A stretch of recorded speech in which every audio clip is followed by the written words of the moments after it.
उपकार का भागी होता है। उपकार का बदला चुकाया जाए तभी संभव है। जैसे भीषण विपत्ति में तुमने हमारी मदद की, वैसी भीषण विपत्ति तुम पर आवे, फिर हम तुम्हारी मदद करें तभी ना उपकार का बदला चुकाया जाए। ऐसा हम नहीं चाहते तुम पर भीषण विपत्ति आए और हमको उसका बदला चुकाने का मौका मिले। पहले हम ऋणी सदा रहेंगे मंजूर। मदंगे जीर्णतांजात जत्वयोपकृतं कपे नरः प्रत्युपकाराणाम आपत्वायाति पात्रताम। यहां तक तो सब बात वैसे ही जैसे गोस्वामी तुलसीदास जी ने कहा। मन में समझ में नहीं आता क्या दें तुमको, क्या ऋण, तुम्हारे ऋण को अपाकरण करने के लिए, ऋण निराकरण करने के लिए, अनऋण बनने के लिए कौन सी वस्तु का प्रदान करें। अंत में भगवान कहते हैं, अच्छा एस सर्वस्व भूतस्तु परिस्वंगो ये मदभूतः। ये मेरा परिस्वंग जो है वो ब्रह्म परिस्वंग है, साक्षात निराकार निर्विकार निर्गुण परात्पर पर ब्रह्म ही रामभद्र है। इसलिए रामभद्र का संस्पर्श पर ब्रह्म का संस्पर्श है। वल्लभाचार्य भी अपनी एक व्याख्या में लिखते हैं, वहां जहां रामायण की व्याख्या नवम स्कंध में शायद है, नवम स्कंध में व्याख्या करते हुए कहते हैं, राम भी जैसे जैसे सारस्वत कल्प के कृष्ण परात्पर पर ब्रह्म शुद्ध पर ब्रह्म थे, उसी तरह से इस कल्प के राम भी वही परात्पर पर ब्रह्म शुद्ध। इसीलिए कहा सजय स्पृष्टो विदृष्टो वा संविष्टो नुगतो वा कौशलास्ते यजुस्थानम यत्र गच्छन्ति योगिनः। रामभद्र का जिसने स्पर्श किया, जिसने अभिगमन किया, जिसने अनुसरण किया, जिसने कथनचित किंचित भी संबंध रामभद्र से स्थापित किया, कौशलास्ते यजुस्थानम यत्र गच्छन्ति योगिनः, वो सब कौशलवासी उस दिव्य धाम को प्राप्त हुए जिसको बड़े बड़े जोगींद्र मुनींद्र अमलात्मा परमहंस लोग प्राप्त करते। इसलिए राम साक्षात पर ब्रह्म अनंत ब्रह्मांड नायक स्वप्रकाश आनंद घन सदघन चिद घन पर ब्रह्म रूप ही है। चिदानंदमय देह तुम्हारी और विगत विकार जान अधिकारी, कोई अधिकारी ही जानता है विगत विकार आपका ये स्वरूप चिदानंद घन है, सच्चिदानंदमय स्वरूप है। तो उसको भगवान ने कहा, ये मेरा परिस्वंग, मेरा संस्पर्श जो है यही सर्वस्व भूत है। इस अवसर पर मया काल मिमम प्राप्त दत्तो यस्य महात्मनः, ये कहकर रामभद्र राघवेंद्र ने हनुमान जी को उठाकर अपने हृदय से लगाया। और नागेश भट्ट कहते हैं, इसी ब्याज से भगवान ने ब्रह्मानंद सुधा समुद्र ही अर्पण कर दिया। हनुमान जी को ब्रह्मानंद सुधा समुद्र ही अर्पण कर दिया, ब्रह्मानंद की प्राप्ति हनुमान जी को। इसलिए ज्ञानी नाम अग्रगण्यम हनुमान हुए, ज्ञानियों में अग्रगण्य। तो इस प्रकार से भगवत संस्पर्श की महिमा, भगवत संस्पर्श कितनी ऊंची वस्तु है। तो कोई लौकिक प्राकृत वस्तु नहीं है, अनंत कोटि ब्रह्मांड नायक परमात्मा श्री कृष्ण हैं। गोपांगना उच्च से उच्च कोटि के जो साधक हो सकते हैं, उन सब साधकों की आचार्य। इसीलिए जरा सी भी लौकिक दृष्टि को सामने रख करके इन श्लोकों पर व्याख्या नहीं की जा सकती। संतप्ता स्नेह और रात, क्या कोई प्राकृत नायिका किसी कांत का पादार बिंद अपने स्तनों पर रख रही है? ऐसी कोई प्राकृत बात नहीं है। वस्तुतः वो अनंत ब्रह्मांड नायक सर्वेश्वर सर्वशक्तिमान पूर्णतम पुरुषोत्तम प्रभु, जिनका संस्पर्श जोगींद्र मुनींद्र अमलात्मा परमहंस सदा चाहते हैं, जिसके लिए ब्रह्म संस्पर्श की महिमा तत्त ग्रंथों में महता समारंभेण वर्णित है, जिसको स्पष्ट रूप से कहा गया है कि वो बाह्य स्पर्शे स्वशक्त आत्मा बिंदत्य आत्मनि यत् सुखम, जो बाह्य स्पर्शों में स्पृश्यन्ते इति स्पर्शा विषया, बाह्य विषयों में जिनकी अंतरात्मा अनासक्त, बाह्य शब्द स्पर्शादि विषयों में जिनकी अंतरात्मा अनासक्त है, ऐसे जो आप्त काम पूर्ण काम आत्माराम परम निष्काम लोग हैं, उन्हीं को बिंदत्यात्मनि यत् सुखम, आत्मा में जो सुख है, ब्रह्म संस्पर्श का सुख जो है वो उनको ही प्राप्त होता है। सुखे न ब्रह्म संस्पर्श अत्यंत इत्यादि। तो इस तरह से ये गोपांगना उस उच्च कोटि के अधिकारी लोगों की आचार्य भूता हैं। तो ये वितर वीर नस्ते धरामृतम, तो कोई भगवान के श्रीअंग का स्पर्श चाहता है। अरे कोई लोग तो भगवत पदाम्बुज रजस संस्पर्श की कामना से वृंदावन धाम के तृण गुल्मलता में कुछ बनना चाहिए। तद्भूरि भाग्य में जन्म किमप्यटव्यम यद गोकुले कतमांग्र रजोभिषेकम, भूरि भाग्य हो, ये बड़ा भूरि भाग्य हो जो इस अटवी में, वृंदाटवी में, गोकुल में कुछ जन्म हो जाए, तृण गुल्मलता का कोई जन्म हो जाए, जिससे यहाँ के भक्तों के पादार बिंद रज का संस्पर्श प्राप्त हो, भगवान के मंगलमय पादार बिंद का रज संस्पर्श प्राप्त हो। ये कामना, पादार बिंद रज के स्पर्श की कामना, वृंदावन धाम की लताएं, वृंदावन धाम के वृक्ष झुके हुए हैं धरित्री को स्पर्श करने की लालसा से। क्योंकि इस धरित्री में भगवत पदाम्बुज के चिन्ह, भगवत पदाम्बुज से अंकित धरित्री तल है, उसी के स्पर्श के लिए व्याकुल होकर लता और वृक्ष जो है अपनी शिखाओं से उस भूमि को स्पर्श करना चाहे। आत्मतमोपहत्यै, आत्मतमोपहनन के लिए, आत्मतम के हनन करने के लिए शिखाभिस्पृशन्ति, शिखाओं से भूमि तल को, धरित्री तल को स्पर्श करना चाहिए। फिर उससे और सौभाग्यशालिनी भगवान के पदार बिंद को संस्पर्श करना चाहिए। और सौभाग्यशाली और सौभाग्यशालिनी भगवान के श्री हस्तार बिंद का संस्पर्श चाहिए। और सौभाग्यशालिनी भगवत आलिंगन, भगवत परिरम्भण, ब्रह्म संस्पर्श के लिए उतावली हो उठती। उससे भी और सौभाग्यशालिनी वो भगवान के मंगलमय मुखचंद्र के सुमधुर अधर अमृत को पान करना चाहिए। इसलिए सबसे ऊंची चीज आपने बड़े उदारता से कोई चीज हनुमान जी को दान कर दिया, कोई चीज दूसरी गोपांगनाओं को दान कर दिया, किसी को और दान कर दिया, परंतु ये अधरामृत सबसे कीमती चीज है। अधरामृत सबसे कीमती चीज है। वो भगवान के मंगलमय मुखचंद्र की अधर सुधा ही वेणु छिद्रों में निविष्ट होकर, वेणु गीत पीयूष रूप में प्रकटित होकर ब्रह्म शक्र सर्व परमेष्ठ पुरोगाह, इन सब को मोहित कर रहे। शक्र सर्व परमेष्ठ पुरोगाह कश्मलंज जुर निश्चित तत्वाहा। जिस समय भगवान के मंगलमय मुखचंद्र की सुमधुर अधर सुधा वेणु छिद्रों में सन्निविष्ट होती है और वेणु गीत पीयूष के रूप में प्रकटित होती है, वेणु नाद के रूप में प्रकटित होती है, उस वेणु नाद को श्रवण करके, उस वेणु गीत को श्रवण करके शक्र सर्व परमेष्ठी आदि बड़े बड़े देवादिदेव भी मोहित हो जाते हैं, मोहित हो जाते हैं। ऐसी वो सुधा है। उस सुधा के बड़े भेद हैं। देव भोग्या अधर सुधा, भगवत भोग्या अधर सुधा, सर्वा भोग्या अधर सुधा।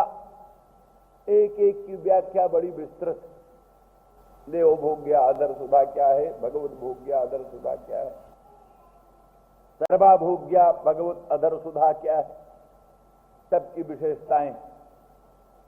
तो वो बड़ी दुर्लभ वस्तु है।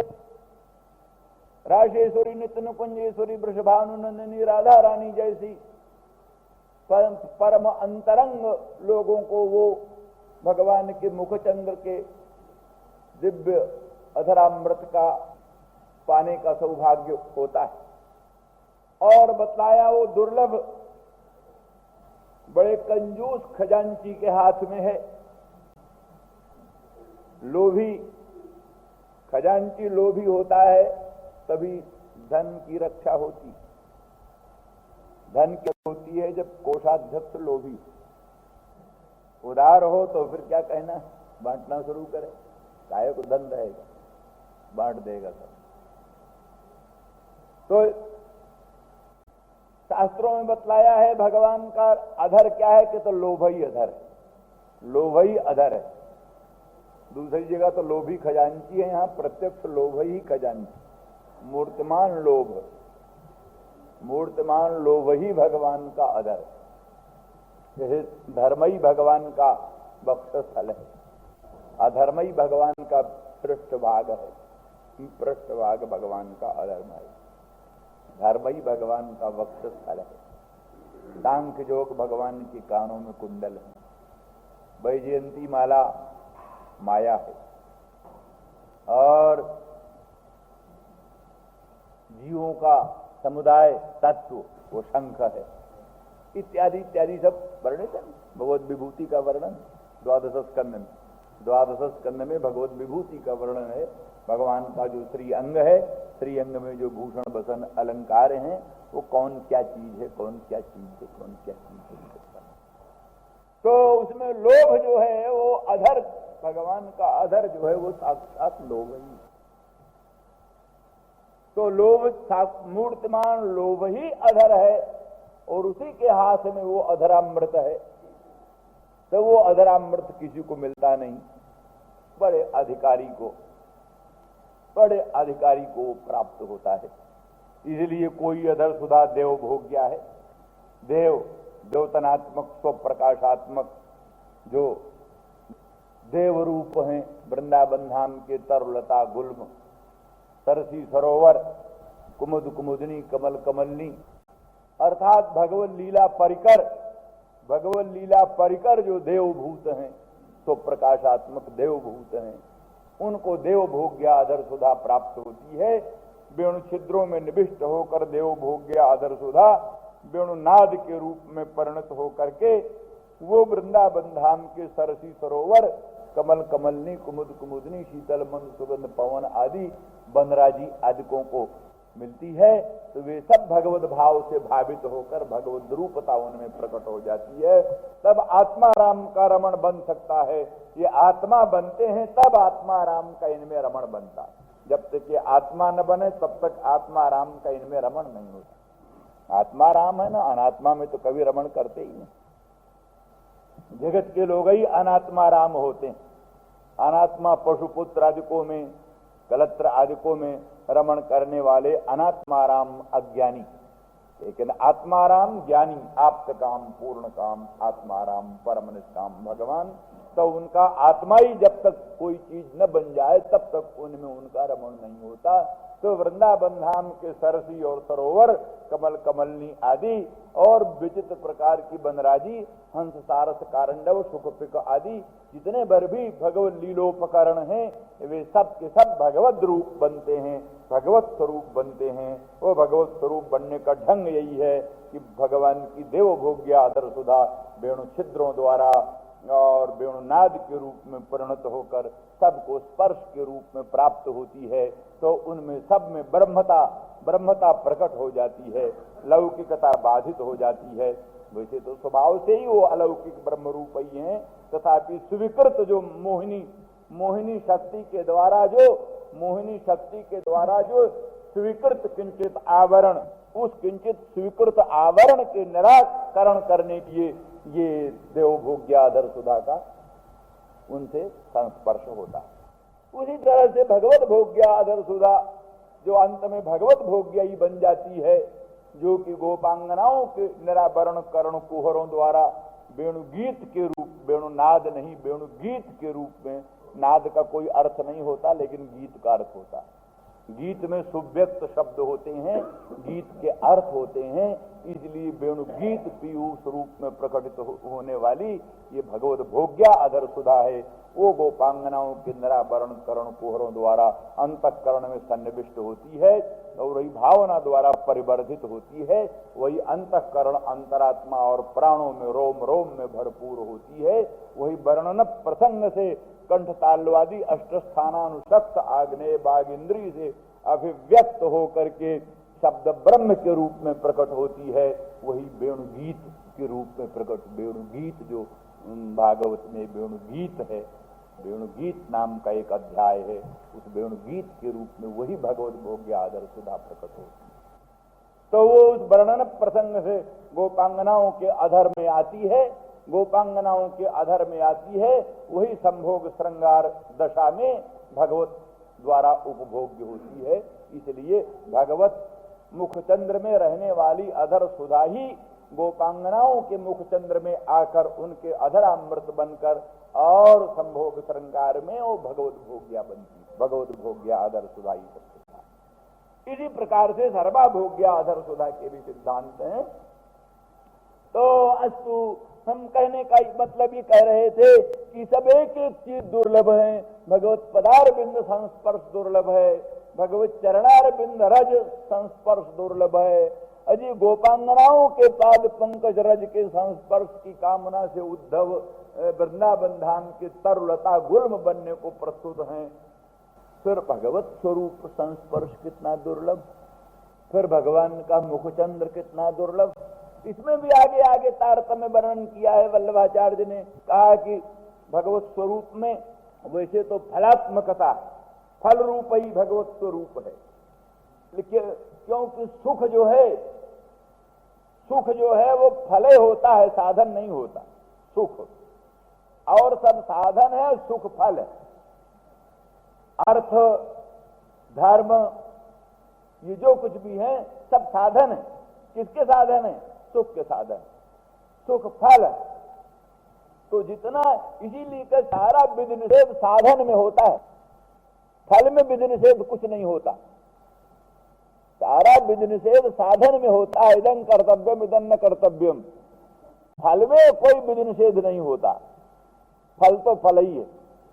इस तरह से भगवत स्वरूप सबका सब फल है। आनंद मात्र करपाद मुखोदर आदि सुख स्वरूप भगवान सब कुछ है। सत्य ज्ञान अनंतानंद मात्र ही करस मूर्तया अस्पृष्ट भूरि महात्म्यापि उपनिषदृशाम। भगवत स्वरूप सत्य स्वरूप, ज्ञान स्वरूप, अनंत आनंद स्वरूप है। ये केवल देही वाभात माया, अघटित घटना पटी ऐसी मंगलमयी माया शक्ति के द्वारा देहवान्यु भगवान भाषित हो रहे हैं। वस्तुतस्तु देहवान नहीं, देहवान्यु भासमान है। देहवान के समान भगवान भासमान है। वस्तुतः देहवान के समान भासमान होते हुए भी भगवान सच्चिदानंद घन परात्पर पर ब्रह्म स्वरूप ही है। उनका हस्तार बिंद, पादार बिंद, मुखार बिंद, बदनार बिंद सब कुछ साक्षात पर ब्रह्म स्वरूप ही है। इसलिए फल स्वरूप भगवान सुख फल ही होता है, इसलिए भगवान फल स्वरूप। इसलिए फलाध्याय, कई अध्यायों को उन्होंने फलाध्याय कहा वल्लभाचार्य जी। जब फलाध्याय, उन फलों में भी जिनमें कथनचित साधनता भी आती है, जैसे पादार बिंद द्वारा भगवान भक्तों के सन्निधान में पहुंचते हैं, तो भक्त सन्निधान प्राप्ति में पादार बिंद साधन भी बन गए। परमानंद घन रूप होने के कारण फल स्वरूप है। तथापि भगवत भक्तों को भगवत सन्निधान प्राप्ति में वो पादार बिंद साधन भी है, इसलिए उनमें साधन रूपता भी आ गई।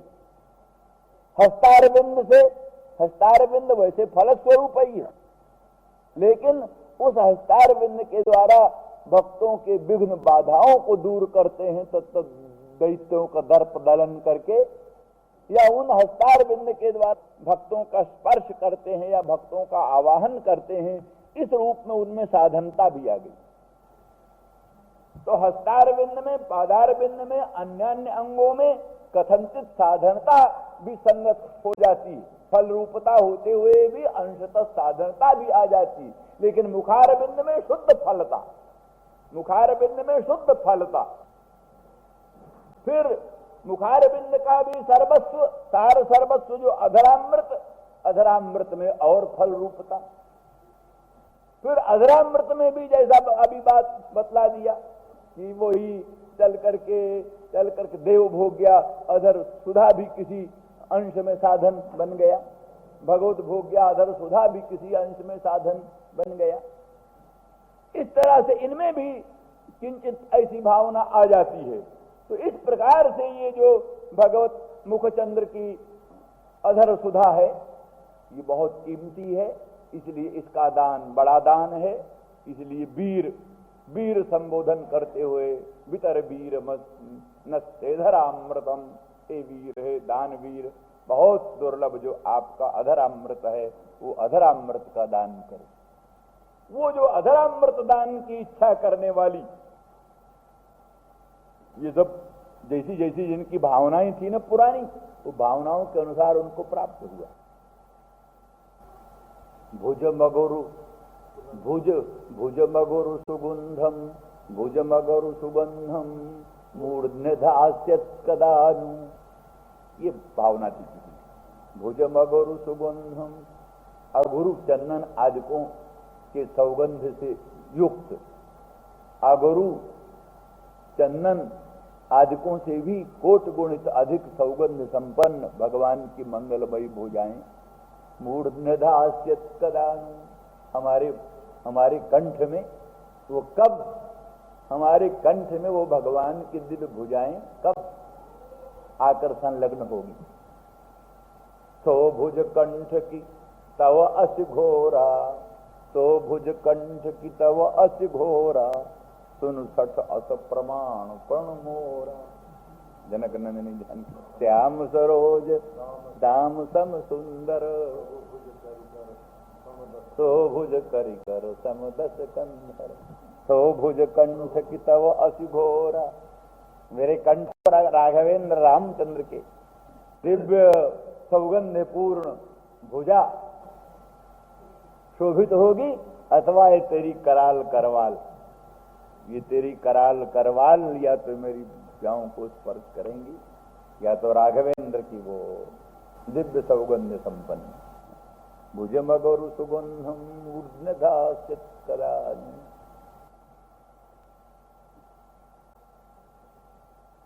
तो इसी तरह की भावना, जैसे उसकी भावना के अनुसार उसकी बात पूरी हुई।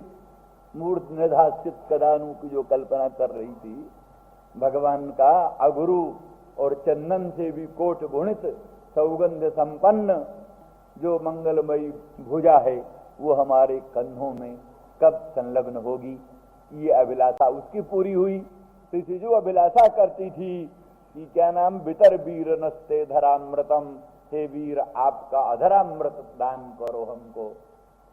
उस अधरामृत की प्राप्ति के लिए काच दंजलिना ग्रहणात् तन्वी तांबूल चर्बितम, भगवान का जो तांबूल चर्बित, वृंदा देवी योग माया शक्ति समय समय पर विविध प्रकार के उपकरण उपस्थापित करते हैं। वैसे सहज अरुण भगवान के अधर, सहज अरुण, सहज सौंदर्य, सहज अरुण भगवान के अधर। तो ये गोपांगना, क्योंकि ये अत्यंत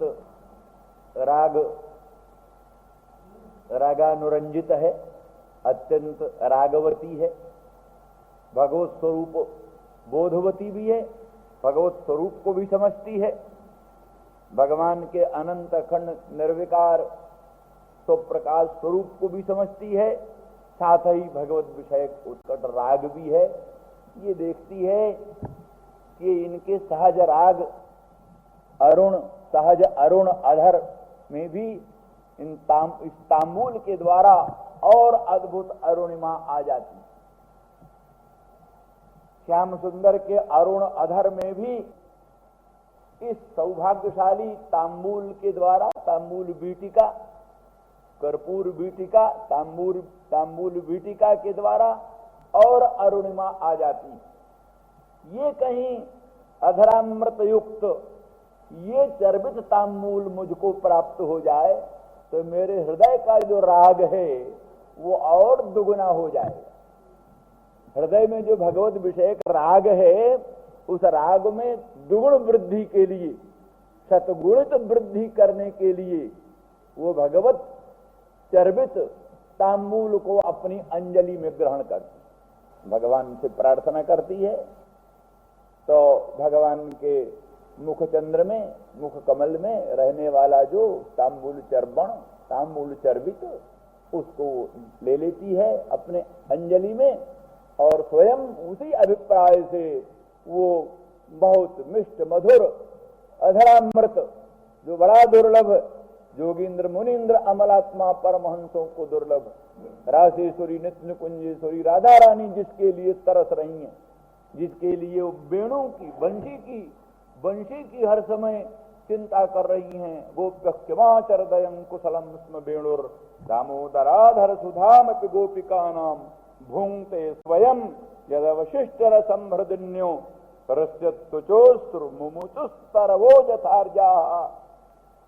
ये वेणु परम सौभाग्यशाली साक्षात रुद्र ही है। वंशस्तु भगवान रुद्र, साक्षात रुद्र ही, रुद्रदेव ही, रुद्र भगवान ही बांस की बंशी बनकर, यही है कृष्णोपनिषद में लिखा है, रुद्रस्तु भगवान वंशः। तो भगवान रुद्र ही आकर बांस की बंशी बनकर और भगवान के मंगलमय मुखचंद्र पर विराजमान होते हैं। भगवान अपने मुकुट का छत्र उनके ऊपर धारण करते हैं, अपने सांख्य जोग रूपी कुंडलों से आरती उसकी उतारते हैं और अधरामृत का भोग लगाते हैं। हस्तारविंद के अंगुल दलों से उसका पाद सम्माहन करते हैं। इस तरह से जैसे इष्ट देव की सेवा करनी चाहिए वो सब कुछ करते हैं, रुद्रदेव की पूजा।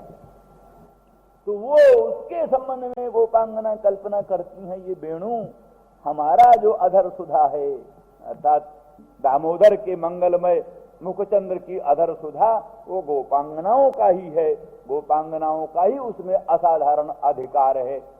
उस गोपांगनाओं के असाधारण अधिकार की चीज को ये वेणु अनधिकृत, पुमान है इसलिए भी अनधिकृत है। तो ये भूंगते स्वयं जदवशिष्ट रसम, ये भूंगते उस अधर सुधा का संभोग करता है, संभोग ही नहीं करता। जदवशिष्ट रसम हृदन्य, जिसके अवशिष्ट रस को, उच्छिष्ट रस को हृदनिया भी, ये जो कि सरसियां हैं, सरिताएं हैं, सरसी और सरिताएं ये भी रसास्वादन कर रही हैं। और तरु, वृंदावन धाम की तरु भी उस अधरामृत का पान कर रही हैं, क्योंकि तो पान थोड़ा करता है, सब छोड़ देता है, इसलिए वो अधरामृत इसके वेणु के छिद्रों में सन्निविष्ट होता है और वेणुनाद के रूप में, वेणु गीत के रूप में, वेणु रव के रूप में वही प्रकटित होकर बाहर विस्तीर्ण होता है। ये सरसियों को, सरिताओं को प्राप्त होता है, ये तरुओं को, लताओं को, गुलबों को प्राप्त होता है। तो इसलिए हमारे जो गोपांगनाओं के असाधारण अधिकार का विषय है वो भगवदीय अधर सुधा, उस अधर सुधा को ये वेणु स्वयं पान करता है और इस प्रकार से दुरुपयोग करके उसका वितरण कर रहा है। तो इसलिए मुमुहुर जदाशया, गोपांगना जिसकी आशा से मुमुहु मोहित होती हैं, वही अधरामृत तांबूल चर्वित, अधरामृत मिश्र तांबूल चर्वित को वो अपने अंजलि में ग्रहण करती है। इसलिए कि इनकी राग की अरुणिमा से भगवान के सहज अरुण अधरों में और अरुणिमा आ जाती है। तो इनके स्पर्श से, इनके संसर्ग से हमारे हृदय राग अरुणिमा कितनी बढ़ जाएगी। फिर मैं सदा सर्वदा भगवान की परम प्रिय बन जाऊंगी और भगवान भी मेरे परम प्रिय बन जाएंगे। अच्छा, तो फिर अब इतना ही ठीक है, और आगे लंबी सभा है। श्री राम जय राम जय जय राम, श्री राम जय राम जय जय राम, राम जय जय राम, राम जय राम जय जय राम, राम जय राम जय जय राम।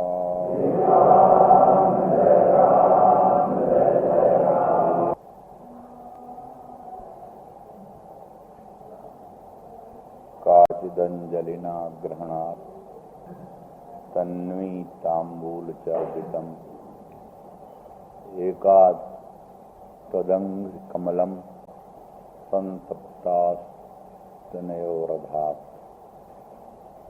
दाक्षिण्य भाववती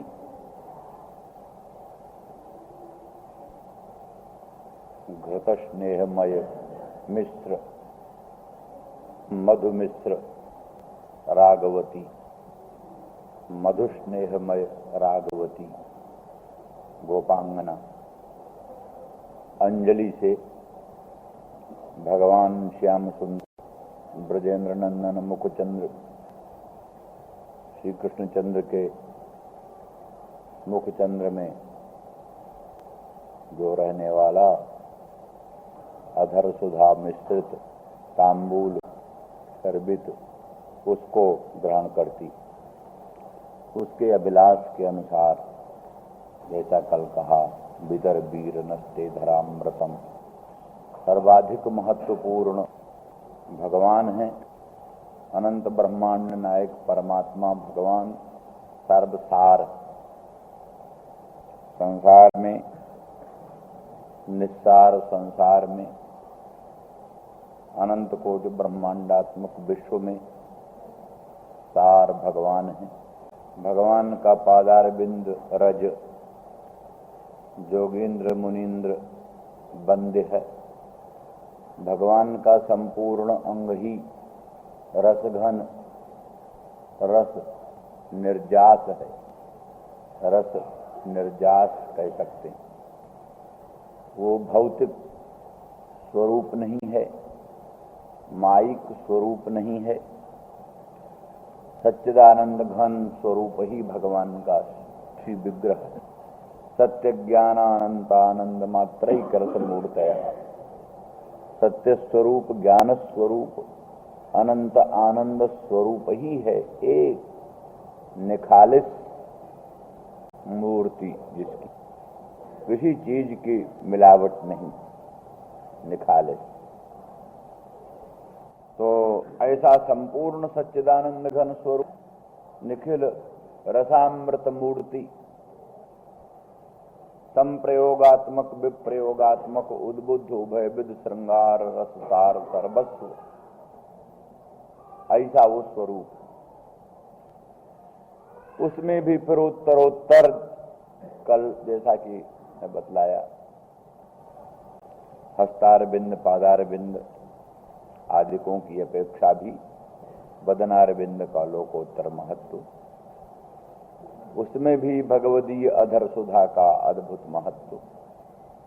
उसी अधर सुधा की कामना वाली ये थी, इसीलिए भगवान से वही मांग रही थी, वितर वीर नस्ते धरामृतम, हे दानवीर, हे दानवीर, परम दुर्लभ जो वो अधर अमृत है, अधर सुधा है, वही जो। इस भावना के अनुसार जैसी जिसकी उपासना, जैसी जिसकी भावना, तदनुसार ही उसको प्राप्ति होती है। दूसरे लोगों के संकल्प तो वितत हुआ करते हैं, झूठे हुआ करते हैं, परंतु जो आप्त काम, पूर्ण काम, आत्माराम, परम निष्काम, उच्च कोटि के भगवद भक्त हैं, उनके संकल्प तो सर्वथा अवितत होते हैं, सही होते हैं। जैसा उनका संकल्प होता है वैसा ही उनको प्राप्ति होती है। तो अधरामृत की मांग थी, अधरामृत प्राप्त होना चाहिए, अधर सुधा। वही अधर सुधा मिश्रित वो चर्वित तांबूल उसको प्राप्त हुआ। तन्वी, तन्वी कहते हैं माने अत्यंत कृशांग जष्टि, कृशांग थी, कृशांगी,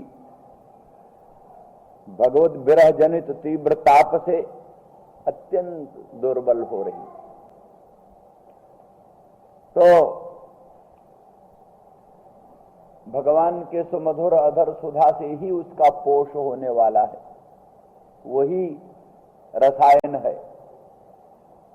रसायन से जिसका पोषण होने वाला है, अन्य कोई साधन वहां सफल नहीं होता। और तन्वी का ये भी अर्थ अभिप्राय है, तन्वी माने अति सुंदरी, वही अधरामृत पान के योग्य भी है। भगवान के अधर सुधा को प्राप्त करने की अधिकारिणी है। अनंत सौंदर्य माधुर्य आदि गुणगण से संपन्न है। और ये भी कह सकते हैं कि अधरामृत मिश्रित तांबूल चर्वित को प्राप्त करके तन्वी हुई। तन्वी माने तनु विस्तारे, तनु विस्तारे धातु से तन्वी बनाया। तन्वी माने पुष्टांगी, अत्यंत जो परिपुष्ट अंग वाली हो गई। अधरामृत मिश्र तांबूल चर्वित को प्राप्त करते ही जैसे चमत्कार पूर्ण रसायन के सेवन से तत्काल लाभ होता है, ऐसे तत्काल उसको लाभ हुआ। तन्वी माने सफल देहा, सफल देह वाली हो गई है ना। वहां वो कौन, क्या नाम, सुतीक्ष्ण जी पहले बड़े दुर्बल थे, बड़े दुर्बल थे प्रथम, लेकिन जैसे ही राघवेंद्र रामचंद्र भगवान का दर्शन किया तैसे ही हृष्ट पुष्ट हो गए। पहले उनका स्वरूप वर्णन किया, पड़े वो लकुट ही वो लकुट की तरह, और फिर आगे वर्णन किया था दंड, दंड के समान, माने पहले जीर्ण शीर्ण जष्टि के समान थे, और जैसे ही भगवान का दर्शन हुआ, भगवान के मुखचंद्र का दर्शन हुआ, तैसे ही जो है तो वो संपूर्ण जितना पर भी दौर्बल्य था सब चला गया। मनुष्य रूपा का भी यही बात हुई। मनुष्य रूपा भी भगवान के लिए तप करते करते, तप करते करते बिल्कुल जीर्ण शीर्ण हो गए थे। और किंतु जैसे ही भगवान के उस दिव्य मृतक जिया मन गिरा सुहाई, मानव अभय भवन ते आए, हृष्ट पुष्ट तनु भयो सुहाए, मानव अभय भवन ते आए, हृष्ट पुष्ट तनु भयो सुहाए। और भगवान की जो वाणी है अमृतमयी मधुर वाणी ही कर्ण रंध्रों के द्वारा उनके हृदय में जैसे प्रविष्ट होती है, तैसे ही जो है सो हृष्ट पुष्ट तनु भयो सुहाए, हृष्ट पुष्ट तनु हो गए। तो ऐसा चमत्कार, अरे भाई ये सब देवता आदि साधारण होते हैं, उन्होंने संकल्प कर दिया, उन्होंने स्पर्श कर दिया, तो कितना चमत्कार हो जाता है। फिर जहां साक्षात अनंत ब्रह्मांड नायक, सर्वांतरात्मा, सर्वशक्तिमान, कर्तुम कर्तुम अन्यथा कर्तुम समर्थ, संकल्प मात्र से अनंत ब्रह्मांडावलियों का निर्माण करने वाले, संकल्प मात्र से अनंत ब्रह्मांडावलियों का पोषण करने वाले उन साक्षात सर्वेश्वर सर्वशक्तिमान भगवान के अधरामृत मिश्र उस तांबूल चर्वित के प्राप्त करने से ये गोपांगना सचमुच जो पहले तन्वी कृशांगी थी, अत्यंत दुर्बलांग जष्टि थी, वही अब उस अधरामृत मिश्र तांबूल चर्बित को प्राप्त करके तन्वंगी माने विस्तृतांगी परिपुष्टांगी संजाता तनु विस्तारे धातु। और केवल स्थूल शरीर का पोषण मात्र भक्त को अभीष्ट होता ही नहीं, स्थूल शरीर का पोषण इष्ट ही नहीं है। असल में तो भगवत विषयक जो रसात्मक शरीर है, रस पुष्टि है, वो रस पुष्टि ही मुख्य रूप से अभीष्ट होती। इसलिए भगवत संबंध में दौर्बल्य क्या है? देह का दौर्बल्य भगवत संबंध की दुर्बलता नहीं, भगवत संबंध की दुर्बलता तो रस की दुर्बलता है। रस की दुर्बलता न रही तो कभी भी वो दुर्बल नहीं। इसलिए रस पोषण ही मुख्य रूप से रसिकों को, भगवत भक्तों को अभीष्ट होता है। इसलिए उस अधरामृत मिश्र तांबूल चर्बित को प्राप्त करने से उसके रसात्मक दिव्य देह का पोषण हुआ। सर्वाधिक जो भगवत विषयणी रति है, भगवत विषयणी प्रीति है, वो प्रीति का ही सम्यक पोषण हुआ। उस दृष्टि से वो तन्वी माने उसका जो रसात्मक स्वरूप है, उसका जो उत्कट लोकोत्तर अनुराग है, वो अत्यंत पोष को प्राप्त हुआ, अत्यंत पोषण को प्राप्त हुआ। ये आप जानते ही हैं, जो भगवान का ध्यान ही करते हैं उनको भी ध्येय स्वरूप का अनुभव होते ही उनके रस में पोषण प्राप्त होता है। जब तक भगवत स्वरूप का संस्पर्श ही नहीं, ध्यान में भी भगवान के मंगलमय स्वरूप का प्रादुर्भाव नहीं, तब तक रस का पोषण नहीं होता। रस का पोषण तभी होता है जब भगवद अनुग्रह से या संतों के अनुग्रह से या विशिष्ट अभ्यास से कथनचित भगवत स्वरूप का अनुभव हो, भगवत स्वरूपगत माधुर्य की अनुभूति हो, तभी रस में पुष्टि आती। रस में पुष्टि अन्यथा नहीं आती। इसीलिए आशा लगाए भक्त लोग बैठे रहते हैं, कहते हैं ना, वो राम नाम रटते रहो जब लग घट में प्राण, कबहू तो दीन दयाल के धनक पड़ेगी कान।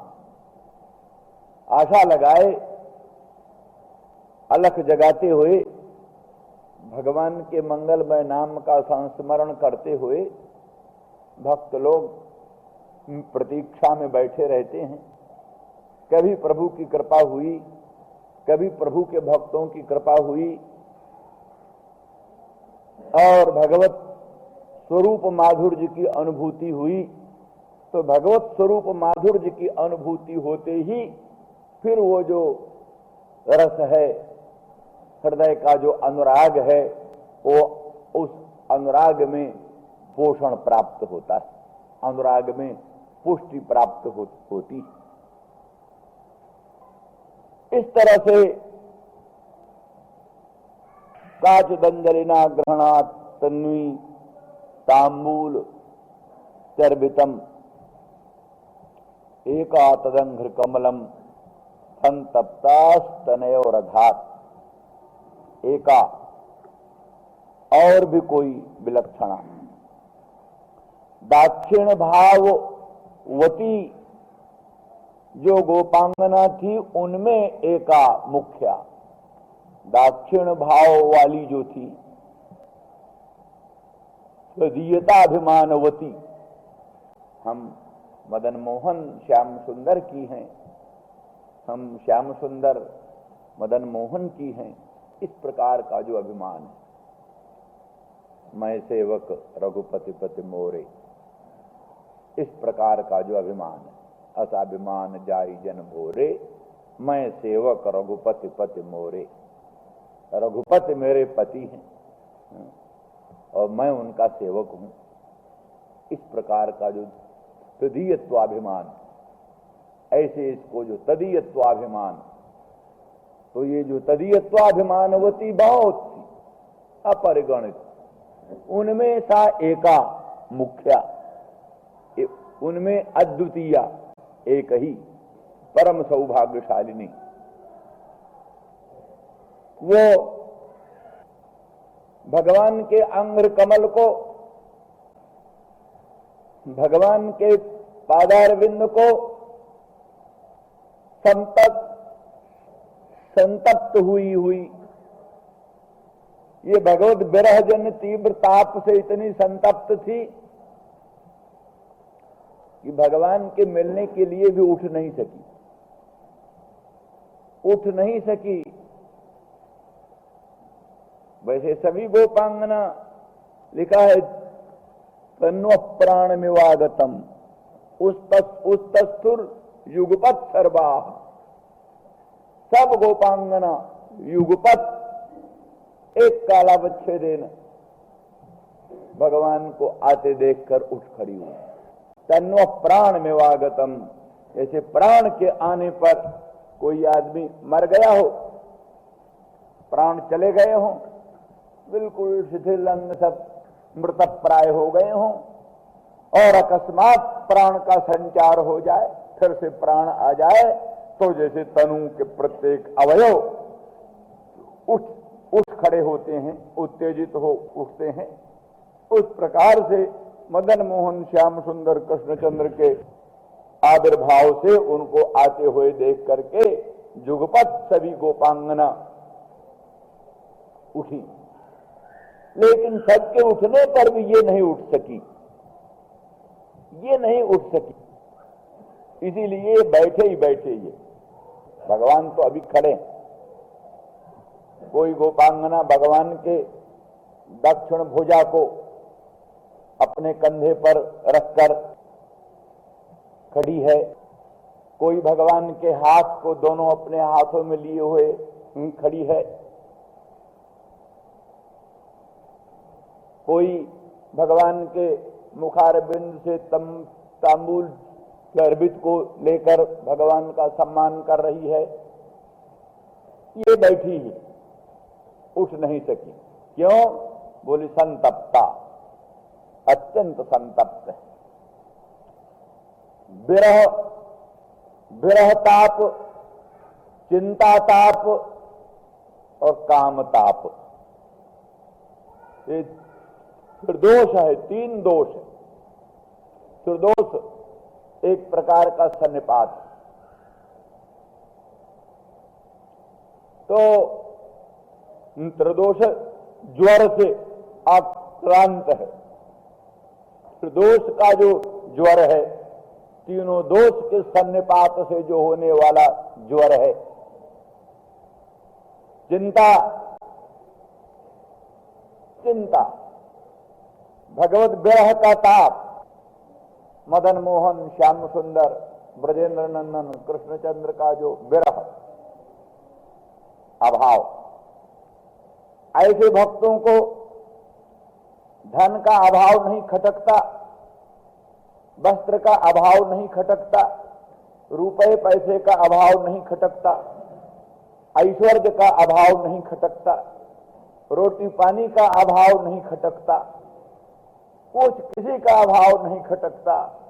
किंतु भगवान का विरह, भगवान का विरह वो मरणांत वेदना उत्पन्न करने वाला। इसलिए विरह ताप, सबसे बड़ा ताप विरह ताप, भगवत विरह ताप। हाँ, और कुछ न हो न सही, भगवान न हो, इसीलिए पीछे बड़ा दैन्य व्यक्त किया। अरे कोई धनहीन पर दया करता है, कोई वस्त्रहीन पर दया करता है। हे वृक्षों, तुम हम आत्महीनों पर दया करो, हम आत्महीन हो रही हैं। मदन मोहन, श्याम सुंदर, ब्रजेंद्र नंदन हमारे आत्मा हैं, हम उनसे हीन होकर आत्महीन हो रही हैं। आत्महीनों पर सर्वाधिक दया करनी चाहिए। दया करो, हमें बता दो मदन मोहन ब्रजेंद्र नंदन इधर से गए हो तो। संसंतु कृष्ण पदवीम रहितात्मनान्नः, रहितात्मनान्न, कोई धनहीन, कोई ऐश्वर्यहीन, कोई अन्य भोग सामग्रीहीन, हम तो आत्महीन हो रही हैं। सबसे अधिक दैन्य दशा हमारी।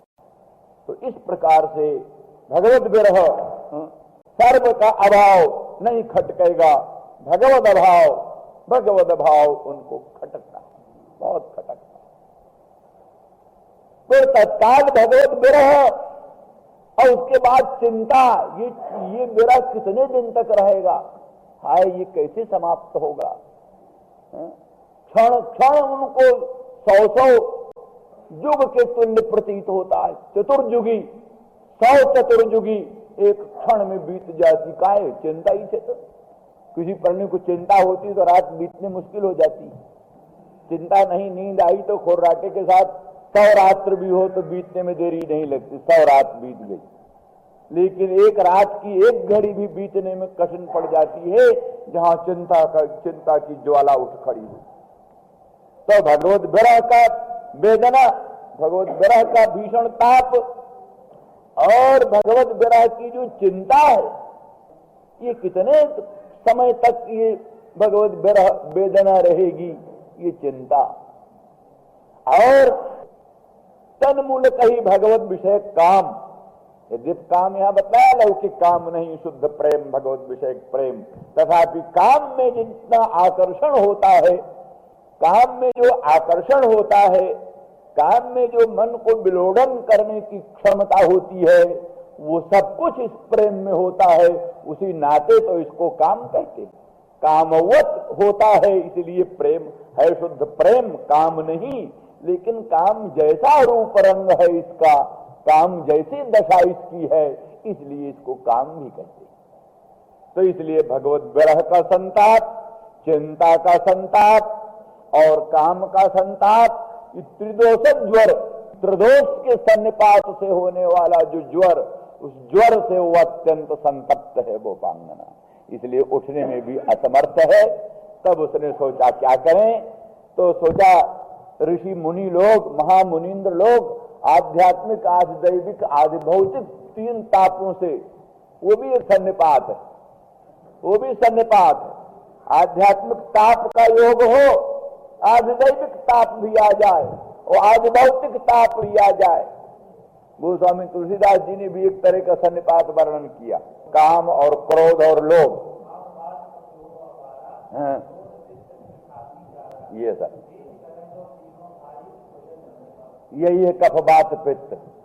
कफ वात पित्त दोनों तीनों जुड़ जाए एक समान रूप में। वैसे तो रहते ही हैं सबके शरीर में, तीनों ही रहते हैं, लेकिन तीनों का कोप हो जाए, तीनों का कोप हो जाए। पित्त भी प्रकुपित हो जाए और कफ भी प्रकुपित हो जाए और वात भी प्रकुपित हो जाए।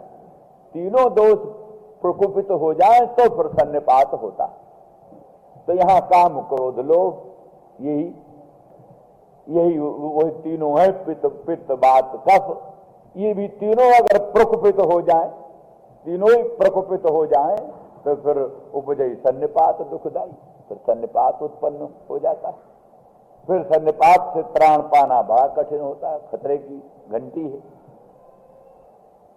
इस दृष्टि से गोपांगना ने सोचा, मुनि लोग आध्यात्मिक ताप, आधिदैविक ताप, आदि भौतिक ताप के ताप के उदय होने पर इलाज यही करते हैं कि भगवान के चरणारविंद को अपने उरस्थल में स्थापन करते, भगवान के मंगलमय पादारविंद को अपने उरस्थल में स्थापन करते हैं महामुनीन्द्र लोग, योगींद्र लोग, अमलात्मा परमहंस लोग, तीनों तापों के निवारण करने के लिए। तो यही उपाय एक अवशेष रह गया है। इसलिए मदन मोहन ब्रजेंद्र नंदन के मंगलमय पादार बिंदु को अपने व्रत स्थल में धारण करूं। इसी दृष्टि से वो गोपांगना संतप्ता तनय और धात, तीनों ताप से संतप्त हुई हुई वो गोपांगना भगवान के मंगलमय अंघ्र कमल को, चरण कमल को अपने उर स्थल में, उरोज स्थलों धारण करती। संतप्ता तनय और धात, भगवान के अंघ्र कमल कम ब्रह्मांडम मम शिवम लाति अनुग्रहणाती कमलम, अंघ्र कमलम। भगवान के अंघ्र कैसे हैं? कहते कमल है। कम ब्रह्मांडम, ब्रह्मा पर अनुग्रह करने वाला, और मम शिवम शंकरम अनुग्रहणाति, शंकर पर अनुग्रह करने वाला, ब्रह्मा पर अनुग्रह करने वाला वो जो दिव्य भगवान का चरण कमल है, उस चरण कमल को कम मम लाति अनुग्रहणाति कमलम, वो अंग्र कमल भगवान का जो है, उस अंग्र कमल को संतप्त होकर के अपने उरस स्थल में धारण करती है। वही भगवत विरह जनित तीव्र ताप की निवृत्ति के लिए, चिंता जनित ताप की निवृत्ति के लिए, काम जनित ताप की निवृत्ति के लिए, सर्वविध ताप की निवृत्ति के लिए भगवत चरणार बिंदु को ही अपने और स्थल में धारण करना चाहिए। ये उपदेश भी देती, जो भक्त उनका अनुसरण करते हैं उनको यही उपदेश देती है। तुम भी अपने हृदय से विरह ताप की निवृत्ति चाहते हो, चिंता ताप की निवृत्ति चाहते हो, और काम ताप की निवृत्ति चाहते हो, तो भगवान के मंगलमय अंघ्र कमल को अपने उर स्थल में धारण करो। इसी से सर्वविध ताप की निवृत्ति होगी, ये उसका उपदेश। क्योंकि ये सिद्धांत है, जो सिद्धों के स्वाभाविक आचरण होते हैं वही साधकों के साधन होते हैं। साधकों के साधन क्या है? जो सिद्धों के स्वाभाविक आचरण। तो गोपांगना का जो स्वाभाविक आचरण वही साधकों के लिए साधन है। जो साधक हैं वो भी तीनों ताप की निवृत्ति चाहते हैं, उनको तीनों तापों की निवृत्ति के लिए भगवत चरण कमल अपने उर स्थल में धारण करने का प्रयास करना चाहिए। तो एकातदंघ्रि कमलम संतप्ता स्तनयोरधात्, ये गोपांगना निर्गुणा भी इसको कहते हैं। वल्लभाचार्य कहते हैं ये निर्गुणा।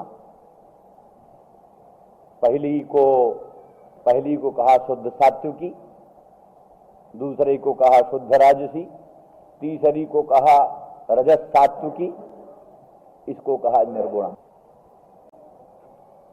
निर्गुणा माने तीनों गुणों की परिधि से बाहर पहुंची हुई, तीनों गुणों की परिधि से, तत्व के प्रकाश से, रज के रंजन से, तम के अवष्टम्भ से, तीनों गुणों के जो तत्त गुण हैं, स्वभाव हैं,